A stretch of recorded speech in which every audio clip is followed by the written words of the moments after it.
How big is your dick? Why are you gay? Let's do the FAQ on the 800 horsepower, 1000 horsepower, 900 horsepower, whatever the fuck it is, IS300. I don't know. No idea what it is. It's fast. So, let's get down to it. You guys, I posted this up on my Instagram, which is at NeekD3Es. And then I posted up on the, I think I posted on my YouTube community tab, to where you could like throw questions there, and I kind of saved all the ones that I got. And then I went through the YouTube channel and kind of like pulled out some of the ones that were repetitive, like everybody asked the same thing. So it's actually not a lot. It's just a lot of them were like multiples of the same question. So let's just get down into it. Do I daily drive this car? No. I used to. Before I had that thing, which you can't see because it's off camera, before I had the big old truck, I used to daily this when it was stock for a year. I ripped it apart, and it was down for, I don't know. It was down for like 3.5 months. I was borrowing people's cars like an idiot. And then I had it swapped, or I finished the swap in this garage, and then it was my daily for 1.5 years, almost 2 years. Probably making a little over 500 or 600 around then. So I dailied it for 2 years-ish, and now it's just kind of the fun car. I just took it to go look at another car today, for example. So it's the fun car. How do you pass smog? It's smog legal. What's the wheel and tire specs? Okay, this is the #1 question that everybody asks. I'm gonna say it once. Maybe I'll say it a few times. 18 by 10 plus 40 all the way around, all 4 corners. It's square. 18 by 10, 18 by 10, 18 by 10, 18 by 10. However, the fronts, you can see the poke, has a 10 mil spacer, making it 18 by 10 plus 30. So it sticks out past the fender a little bit further. The only reason I threw the 10 mil spacer on there was to fit these wheels. These wheels otherwise do not fit, because at 18 by 10 with the offset at 40, it's kinked too far into the inside of the car, so it's rubbing on the upper control arm of the knuckle, basically. So I shaved that shit down with Peruse and the grinder, and then after that, we put a 10 mil spacer, and it clears by like millimeter, 2 mils maybe. What size is your intercooler? RFB, really fucking big. It's, I want to say,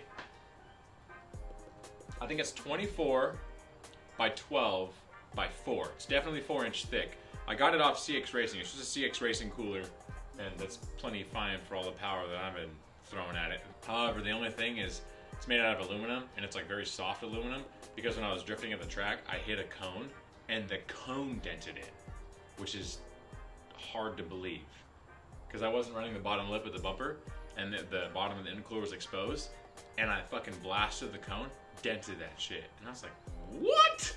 Can you hook me up with a smog guy? Why? Mine's smog legal, just go anywhere. What turbo do you have and how much? So Comp Turbo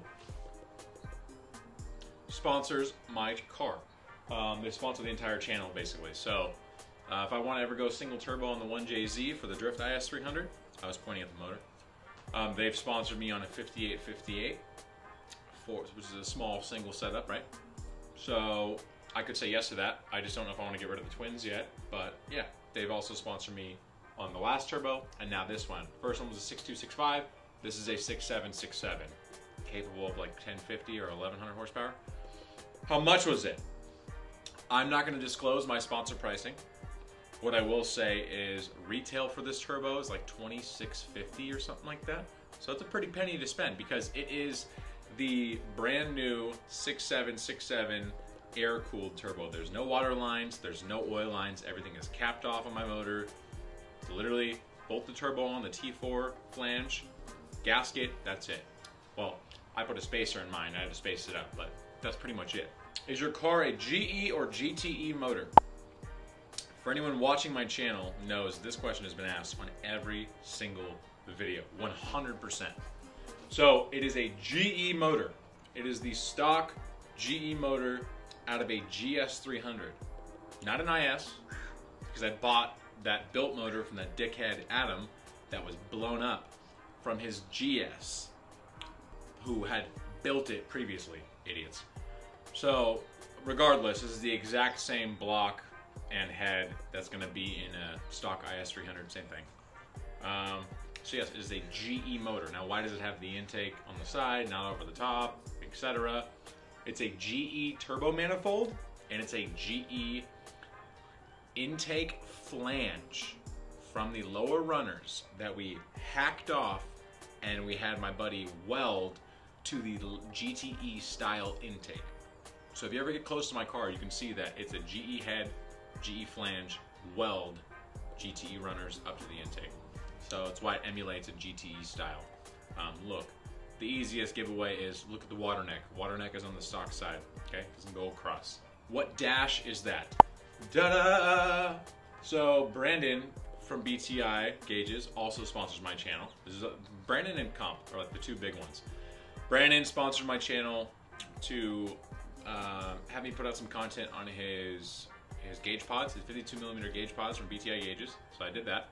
But before that, I did the video of a 3.5mm screen, because that was his next product that was coming out, and I ran that for a while in the top left corner of my car. After a little bit, he sent me a thank you present with the help of Scott, who retrofitted it to the IS dash, his new 7.5-inch full dash that goes in now my IS300. So he said that to me as a thank you because I pushed, I guess, a good amount of business to his business, and yeah, it was a really awesome present. So Brandon, I fucking love you, daddy. Thank you so much for this dash. What coils do you have? BC, BR, whatever, just the stock BCs. 12K, 10K. Car came like that, still is on them, good to go. Is the T56 worth it? 1000%. The R154 was a fantastic trans. I still know two guys that are running them that are making like 750, 800. It's only a matter of time when they're gonna grenade it, but never go CD. If you have a JZ car with a very moderate or tall diff, don't fucking go CD09. Absolutely not. They will shred apart with anything over 600 or 700 horsepower, or 600 or 700 pounds of torque. But worse than that, the gear ratios for a 3.7 diff and anything higher or taller is gonna be garbage. You're gonna be shifting like a fucking Subaru. It's stupid. It's like a Fast and Furious shift thing. Dumb. So the T56 is definitely worth it. I think total out the door, you're gonna end up spending about $5,500, if not a little bit more, for the whole trans package. Mine was a lot cheaper because I got it at cost. And Scott helped me out fabricating the stuff. But dude, 100% worth it. Go and get one. Save your money. If you're gonna make anything over 700 and you want to have you want to have no headaches, not worry about anything, get it. What size exhaust still have the cats? I have 4 cats in the house. The exhaust is a 3-inch all the way back. How much power does your car make? I don't know. I have no idea. What have I put a hurting on? I put a hurting on a 997, an E85 built Z06, a Gen 2 Viper, ate that fucking thing up. Hellcats are fat boy dogs, ate that shit up. The Camaro ZL1, that thing was pretty jumpy, but I got it in the end of it. I think the top of 5th gear. That's really all the highway runs I've done. I haven't really done much racing. I just know that my car gets after it. And then after the cars that I've driven the last few days, or last few weeks, excuse me, I know where it, like you know Matt Farah, how he does the ass dyno? He knows like kind of how quick the car is and how fast it is. I mean, yeah, it's kind of easy to tell my car's making some good power. It's not even fully tuned yet. So I think right now it's safe to say at 18 pounds on the 85, where it just starts to break up or it overboosts because it's not tuned for it. 18 pounds, E85, new 6767. I think it's making over 700, 750. I will eventually get a dyno number sheet for everybody that wants to see it. I'll put it on the channel. It'll be a cool video. It's content, right? But I don't give a fuck, dude. It's like, pretty much there's nothing out here on the road besides this one guy in Walnut Creek that has like a really high horsepower Vet and 240Z. His name's Darius Kashabi. If you know him, sorry, not Vet. He has a Calvo Motorsports Viper. So yeah, if you know anything about him or Calvo Motorsports in general, you know those are not cars to fuck with. So this car is fast enough. It doesn't fucking matter what it is. Like oh yeah, I raced somebody and some guy in some C5 Z06 that's fully built making 1,000 beats me. So I don't, dude. It doesn't matter anymore. What are we racing for? Now, yes, are we out in Texas racing for like 10, 15 grand and we need to make 1,500 horsepower? Okay, fine. I get it. Make all the power you want, whatever the fuck it is. It doesn't matter to me anymore. I've got too many other things going on. I've got the truck. I've got the drift car I'm building. I'm trying to get a house. You know, like there's so much shit I'm doing.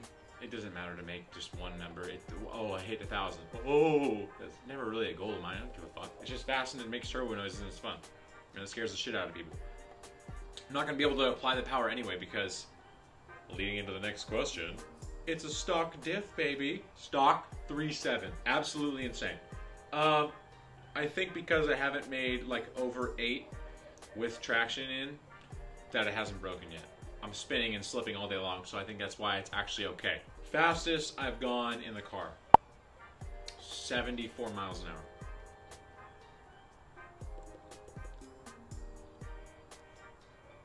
Is it a rear-wheel drive Corolla? Fuck you, Dylan. What RPM does boost kick in? I don't know. Let's find out. Let's see.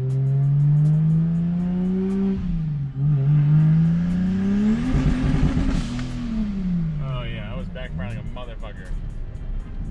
Oh, look at the smoke from my exhaust leak. Gross.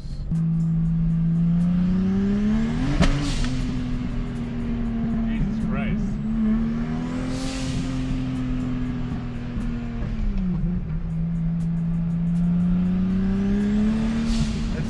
It's like fucking full boost, right at like 3,500, 3,600 RPM.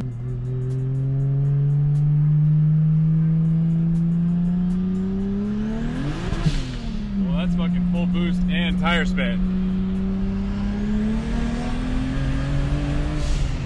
Oh, Jesus Christ, dude. That's impossible! Okay, so like 36, 37. There we go. It's fucking nuts. How did me and Peruz get into cars / met? I met Peruz at DVC, which is Diablo Valley College in Concord. We were randomly in a film class together. It was like an editing film class. And I had my laptop open and I had my purple S2000 in the background. And he was like sitting, I don't know, 6 or 7 people away. And like he like scooted over and like asked if that was my car and stuff. And I was like, yeah, S2000, you know. I didn't really say much to anybody. And then he showed me his car and he had the FC with the single turbo swap in there. And then, dude, let me right there. Hit it off his friends. Fucking car dudes, bro. Like, hey, dude, let me show you yours, I'll show you mine. And then if I say I got into cars then, I'd be lying. I got into Jay-Z's then. He showed me what a Jay-Z was after a few months of us like kicking it at school. We hung out at his house and he took me in the car and I was like, holy shit. I need to get rid of the S2000 now and get a car with a Jay-Z. But what made me get into cars? My dad and my uncle. Actually, my dad and all my uncles, they all had, my dad had an 84 Monte Carlo, my mom had a 66 Coupe Mustang, my uncle has a 67 Fastback, my other uncle had an 89 Saline. Like, it was all muscle in my household, and that's like kind of what brought me up. It's like I was supposed to be able to, you know, take that further. They sold all the cars that I would have ended up driving when I was 16 and got my license. They sold them all. I got stuck with a fucking Saturn, dude. I was driving a Saturn SC1. You best bet your ass though that I was ripping e-brake every fucking chance I got it. When I started modifying cars, it was after my Honda Prelude with the S2000. So 2012 roughly. Did you buy a built engine or start with a stock 2J? I bought a built piece of, and then it was just blown up. So I tore it all down with Peruz, rebuilt the entire thing up to hold over 1,000 horsepower without the billet main caps, because that was not a thing then when we built it. What are my horsepower goals? If I had to throw a number out there just to appease this question, I don't know, a G. I'll make 1,000. 1XXX, that'd be sick as fuck. I know I'd never be able to apply it. 700's fine. I run the car on E85 on the base map on like 15 pounds all day long because it doesn't hook up. It's so much fun like that. How big is your dick? Why are you gay? Thank you for coming in. Thank you for Good morning. Morning too. Why are you gay? Who says I'm gay? You are gay. Are you ever going to pull the trigger on an FC? I don't know. I just drove two. I don't know how I feel about them yet. I need to drive Wills, or at least sit in Wills, and I need to get in a Lexus car. Those are like drift ones that are built. I need to see what it's like. Because if I don't love them, I'm not going to pull the trigger. It's like, it's hard to go back to an 80s chassis, right? It's already hard enough going to a 90s chassis with like an FD. So the other ones that are on the radar are like FRS and Z06. I don't know. FC, FD, FRS, Z06. We'll see. Which turbo kit would you recommend for decent power? Custom turbo kit. Get any kind of turbo that's a 62 mil and, I don't know, spool it up with whatever you can throw together. I would not buy just like a one-stop shop turbo kit because not everybody's like kits are going to match with what you have already at your disposal. See what you have first, build it off that. Why didn't I go non-VVTi? There was no reason to buy a separate non-VVTi 2J motor. First of all, if I didn't buy the built motor that I bought, I still would have built this one. It makes sense to start off with what you have, then go out and buy something else. Like, why would I go buy an extra $2,500 purchase on a non-VVTi 2J and then build that on top of that? Fuck that, that's stupid. Build what you got. Any other cars you were looking at instead of the IS300? When I bought the IS300, I didn't even really, like, I wasn't even like looking at cars. I knew I wanted something bigger eventually, but I didn't know what I wanted. Like, I was literally going to turbo the S2K and throw like 10 or 12 grand into the entire drivetrain with a built trans and make like 500 or 600. But head gaskets started lifting and dropping valves around that time, where they didn't have like better parts for it yet. So then I was considering superchargers, and I was like, fuck, I don't know. And then I met Peru's, and then we got into JZ's, and I bought the IS. I didn't literally look into LS's, SC's, GS's, didn't look into any other kind of car around, really. I had an S2K, and I just bought a bigger car. Mostly because the JZ, but also because me and my girlfriend are 6 foot tall, and we look like idiots coming out of the S2000. Why IS300 and not GS300? I don't know, sportier, skinnier, not a fat looking piece of... Will I ever change up my current body kit?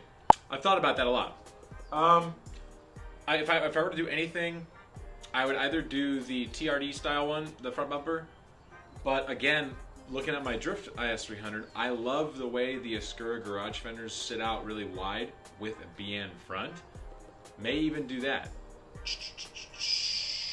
Do you remember the moment you decided that you were going to begin to build this car to what it is now? From the day I bought it, the day I was in the parking lot, or the parking garage in Walnut Creek, the Target underground parking garage. Cruz and I looked at each other. This guy had this car up for $12,700. We both looked at each other, went like this, and I offered him 10, and then we fucking made a deal. Now I knew I was gonna build it from then on. Any trouble getting the idle air control valve to work? Don't have one. What brakes are you running on your IS300 that can withstand the power that you are pushing? They can't. They still feel shitty, but they work. It's still too much power. I would need like 6 piston Brembos to really slow this car down. At the weight right now, it kind of works with the 4 piston ones, but they are Supra twin turbo brakes, the calipers, the 4 piston ones. So far, that's all I got for the IS300. That's all I fucking found for questions. I could probably think up a bunch more. Car still rides really good too with just coilovers. Like that was a good question. Suspension setup, just coilovers and Hotchkiss sway bars up front and the rear. The car came with Hotchkiss sway bars and the coilovers, so I didn't do anything. I put the stock arms back on it because it had JZX 100 arms. It was running like 9 degrees of camber. Oh, so yeah, car's pretty much stock as far as rolling goes. Stock bushings, everything. So yeah, if we have to make another video on this, we have to do like a second FAQ video. Fine, let's do it. But for this, as far as this goes, like, subscribe, throw a comment, a question, or whatever you want to do in there. Follow me at NeekD, and then I don't know what else. I think that's it. I'll see you guys in the next one.